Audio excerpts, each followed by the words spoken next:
Një shtet peng I opozitës së vretë. Parlamenti I Kosovës bllokon formimin e qeverisë, ndërsa Albin Kurti mbetet I vetmi që mbron stabilitetin e shtetit. Prishtinë, në një moment të pazakontë për demokracinë e brishtë të Kosovës, presidenti Vjosa Osmani ka mandatuar Glauk Konjufcën e vetëvendosjes për të tentuar të formojë qeverinë e re, në kohën kur partitë opozitare refuzojnë të bashkëpunojnë, duke e quar vendin drejt zgjedhjeve të panevojshme dhe paralizës institucionale. Sipas kushtetutës, Konjufca ka 15 ditë për të paraqitur kabinetin e ri në kuvend. Mjafton një shumicë e thjeshtë. Por opozita, PDK, LDK, AK dhe Nisma kanë deklaruar hapur se nuk do të japin vota dhe nuk do të lejojnë krijimin e institucioneve. Me fjalë të tjera, partitë që humbën zgjedhjet po përpiqen të bllokojnë shtetin që të mos ketë qeveri funksionale. Albin Kurti, I vetmi I matur në mes të tërë kaosit politik.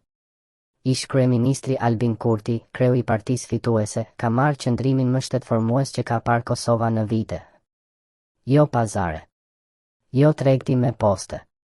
Jo shantazhe politike. Vetëm një mesazh. Shteti duhet të funksionojë. Institucionet nuk mund të mbahen peng. Kosova duhet t'i shmangë 2 zgjedhje brenda 6 muajve. Kurti u kërkoi partive të lënë egon dhe të vendosin interesin e shtetit përpara. Ata refuzuan. Ndërkohë Kosova nuk mund të presë. Ky nuk është moment komoditeti për vendin, ka urgjenca shtetërore që duan vendime. Buxheti 2026. Marrëveshjet për planin e rritjes nga BE. Ratifikime ndërkombëtare. Politika energjetike dhe ekonomike që nuk mund të vonohen. Por opozita zgjedh sabotimin. Kjo nuk është konkurrencë politike. Kjo është bllokim I qëllimshëm I shtetit. Pse opozita kërkon zgjedhje? Sepse e di të vërtetën që nuk e pranon. Kurti mbetet figura më e besuar në vend. Vetëvendosje vazhdon të jetë forca më e madhe. Opinioni publik fajson opozitën për krizën. Prandaj, në vend të demokracisë, ata zgjedhin destabilizimin. Pyetja e madhe.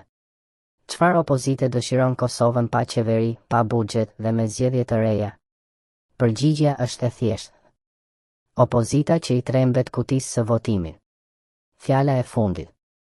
Pavarësisht bindjeve politike, realiteti është ky. Vetëvendosje është e vetmja forcë që ofron rrugë kushtetuese dhe stabile. Kurti dhe ekipi I tij janë të vetmit që kërkojnë funksionimin e institucioneve. Vetëm një palë po vepron për shtetin, jo për hakmarrje partijake. Historia po e shënon këtë moment. Edhe bota e po e sheh. Kosova meriton institucione. Kosova meriton stabilitet. Dhe Kosova meriton lider, jo sabotues. Albin Kurti mbetet I vetmi që po mbron interesin e shtetit dhe të qytetarëve.